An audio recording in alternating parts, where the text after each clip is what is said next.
Assalamualaikum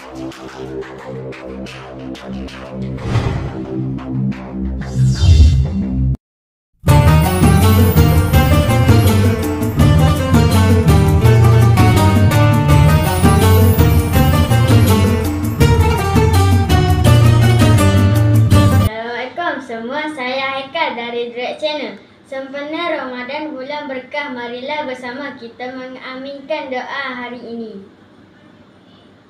Bismillahirrahmanirrahim. Ya Allah, jadikanlah puasaku pada hari ini disertai dengan rasa syukur dan menerima apa sahaja yang Engkau redai dan apa yang diredai oleh Rasulullah SAW. Cabang-cabangnya kukuh dan kuat disebabkan asas-asasnya dengan berkat hak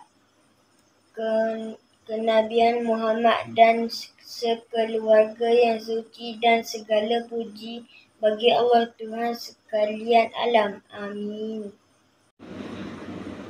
Semoga doa kita dimakbulkan Allah. Amin. Sekian, saya Haikal dari Direct Channel.